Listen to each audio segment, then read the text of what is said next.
अपनी जेठानी शांति के साथ रहती थी। दिखाने को दोनों देवरानी जेठानी एक दूसरे से बहुत प्यार करती थी, लेकिन देवरानी जेठानी के बीच की लड़ाई उन दोनों के अलावा अगर कोई जानता था तो वो थे उनके पति। उन दोनों में हमेशा ही लड़ाई होती रहती थी, कभी खाने को लेकर तो कभी कपड़े को लेकर।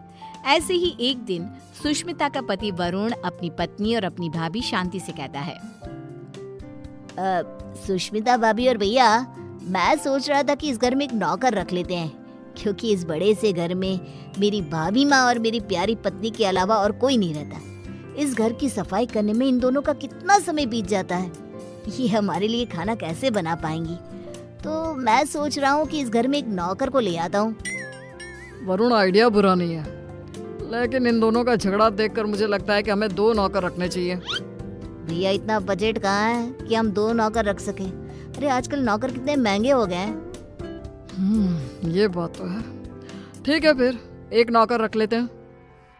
हाँ, इस घर में नौकर ले आओ, लेकिन 1 नहीं 2, क्योंकि जो नौकर मेरा काम करेगा, मैं नहीं चाहती कि वही नौकर मेरी जेठानी का भी नौकर बनकर रहे।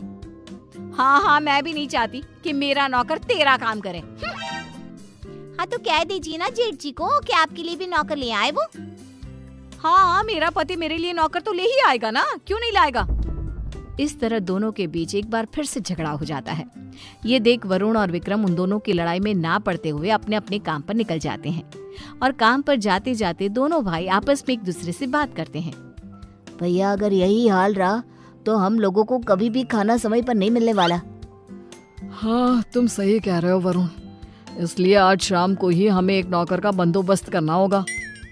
इस तरह विक्रम और वरुण अपने काम पर चले जाते हैं, तो वहीं दूसरी तरफ सुष्मिता और शांति की बहस होती रहती है। वो दोनों अपनी बहस में इतनी मगन हो जाती हैं कि उन दोनों को पता ही नहीं चलता कि कब समय बीत चुका है। ऐसे ही शाम हो जाती है, और शाम के वक्त जब डोरबेल बजती है, सुष्मिता दरवाजा खोलती है। उसके सामने वरुण और विक्रम के साथ एक नौकर दिखता है। उस नौकर को देखकर सुष्मिता वरुण से कहती है, अरे वाह वरुण जी, आप तो आज सुबह नौकर की बात कर रहे थे, और देखो शाम को आप नौकर भी ले आए अपने साथ। पति हो तो ऐसा, वरना ना हो।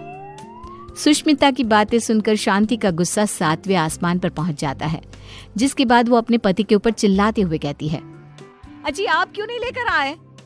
आपको दिखाई नहीं देता मैं कितनी थक जाती हूँ। अरे भाग्यवान, इस नौकर को मैं और वरुण हम दोनों ही लाए हैं। श्याम लाल किसी एक की चाकरी नहीं करेगा, बल्कि वो पूरे घर की सेवा करेगा। हाँ भैया, बिल्कुल ठीक कह रहे हैं। श्यामलाल, किचन ऊपर है, जाकर खाना बना दो। ठीक है साहब। श्यामलाल किचन में जा ही रहा था कि तभी शांति उसे रोकते हुए कहती है, अरे श्यामलाल, पहले तुम मेरा और विक्रम जी का खाना बना देना। इन दोनों को क्या है, इन दोनों का आराम से बनाते रहना, क्योंकि ये लेट नाइट्स होते हैं। ठीक है मैम साहब। अरे ऐसे कैसे? श्यामलाल, पहले तुम मेरा खाना बनाओगे। बेचारा श्यामलाल उन दोनों की बात में फंस जाता है। वो सर पर हाथ रखकर बैठ जाता है, क्योंकि उसे समझ में ही नहीं आ रहा था कि पहले किसका खाना बनाया जाए। ये देख अब विक्रम श्यामलाल का समय फिक्स कर देता है, और अपने समय अनुसार श्यामलाल अपना काम करता है। कुछ दिन तो घर में शांति का माहौल बना रहता है, लेकिन एक दिन श्यामलाल कपड़े धोने के लिए सुष्मिता के पास जाता है और उसे कहता है, बेन साहब, कपड़े धोने के लिए है तो आप मुझे दे दीजिए, मैं अभी आपके कपड़े धो देता हूँ। उसकी बात सुनकर शांति आती है और उसके ऊपर चिल्लाते हुए कहती है, श्यामलाल, तुम पहले मेरे कपड़े धोगे। अगर तुमने मेरे कपड़े नहीं धोए तो मैं तुम्हें नौकरी से निकाल दूंगी। जी, नाम तो आपका शांति है, लेकिन आपके अंदर ना शांति नहीं है बिल्कुल भी। अरे इस समय वो मेरे कपड़े धोएगा। श्यामलाल उन दोनों की बातें सुनकर फिर से एक बार फंस जाता है। दुखी होते हुए कहता है, बेन साहब, आप दोनों ही मुझे अपने कपड़े दे दीजिए, मैं एक साथ कपड़े धो दूंगा। नहीं, हमारे कपड़े एक साथ नहीं धुलेंगे। नहीं, हमारे कपड़े एक साथ नहीं धुलेंगे। उनकी बात सुनकर श्यामलाल बेचारा एक बार फिर कंफ्यूज हो जाता है और वहाँ से मुंह लटकाए नीचे किचन में जाकर काम करने लगता है। ऐसे ही समय बीतने लगता है, और एक दिन श्यामलाल शांति के कमरे में कुर्सी पर खड़ा होकर पंखे को रगड़ रगड़ के साफ कर रहा था। ये देख सुष्मिता नौकर के ऊपर चिल्लाते हुए कहती है, श्यामलाल, तुमने आज तक इस तरह से मेरे कमरे की सफाई तो नहीं करी। अरे ऐसी कौन सी मेहरबानी करी है जेठानी जी, जो तुम उनके कमरे की इतने अच्छे से सफाई कर रहे हो। श्यामलाल कुछ बोलता तभी शांति आ जाती है और सुष्मिता को जवाब देते हुए कहती है, देवरानी जी, आप कुछ नहीं बोल सकती क्योंकि अभी आपके कमरे की सफाई का समय नहीं आया है, तो आप मेरे कमरे में आकर अपना लेक्चर मत दो श्यामलाल को। सुष्मिता मुंह बनाते हुए वहां से अपने कमरे में चली जाती है। कुछ समय बाद श्यामलाल सुष्मिता के कमरे की सफाई करने आता है। सुष्मिता श्यामलाल से अपने दरवाजे को भी घिसवाती है और अपने शीशे को भी चमकवाती है। कभी अपने कमरे के फर्श को अच्छे से रगड़वाती है और इस तरह श्यामलाल पूरी तरह से फंस जाता है। उसे समझ में ही नहीं आ रहा था कि इन दोनों को कैसे संभाला जाए, लेकिन वो बेचारा करता भी क्या, मजबूर था।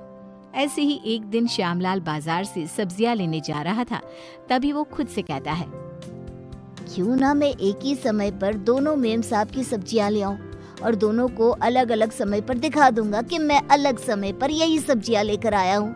यही ठीक रहेगा। इस तरह श्यामलाल सब्जियों को लेकर आ जाता है, लेकिन जैसे ही वो घर में घुसता है वैसे ही उसके सामने सुष्मिता और शांति खड़ी होती है। ये देख श्यामलाल के पसीने छूट जाते हैं। ये देखकर सुष्मिता कहती है, क्यों श्यामलाल, तुम्हारे पसीने क्यों छूट रहे हैं? तुमने कोई गलत काम किया है क्या? श्यामलाल, मैंने कितनी बार मना किया था कि इसके काम के साथ मेरा काम नहीं करना, लेकिन तुमने फिर से वही किया ना जो तुम्हें नहीं करना था। इस तरह दोनों अब श्यामलाल को खरी खोटी सुनाने लगती है और इतना सुनने के बाद कोई नौकर उनके घर में काम कर ले, ऐसा तो हो ही नहीं सकता। इसलिए श्यामलाल ने जवाब देते हुए उन दोनों से कहा, मेम साहब माफ करना, लेकिन मैं आपके घर में और काम नहीं कर सकता क्योंकि एक ही काम दो दो बार करना बड़ा ही मुश्किल हो जाता है। अरे तो क्या तुम उसके पैसे नहीं ले रहे हो? उसकी ये बात सुनकर बेचारा श्यामलाल चुप हो जाता है और ना चाहते हुए भी उन दोनों का काम करना पड़ता है। अलग अलग समय पर एक ही काम 2 बार करता हुआ खुद को देख वो बहुत परेशान होता रहता है। परेशान होकर विक्रम और वरुण के पास जाता है और कहता है, साहब मैं और काम नहीं कर सकता, यहाँ एक ही काम 2 बार करना पड़ता है। अरे एक काम अगर कोई 2 बार करेगा तो परेशानी हो जाएगा ना, इसलिए मैंने अब ठान लिया है कि इतने कम पैसों में मैं नहीं काम करने वाला। अगर आपको काम करवाना है तो आप किसी दूसरे नौकर को ढूंढ लो। मैं तो यही सलाह देना चाहूंगा कि आप दोनों अपनी अपनी पत्नियों के लिए अलग अलग नौकर रखना, वरना उस बेचारे का भी मेरे जैसा ही हाल हो जाएगा।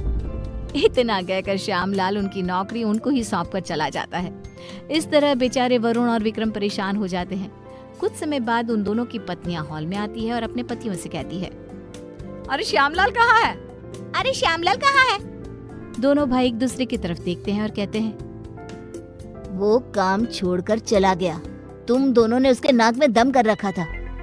अच्छा, तो हम लोगों ने उसके नाक में दम कर रखा था, तो तुमने उसको निकाल दिया ना, तो अब इस घर का काम तुम लोग ही करोगे। हाँ, मेरी देवरानी बिल्कुल सही कह रही है, अब इस पूरे घर का काम तुम लोगों को ही करना होगा।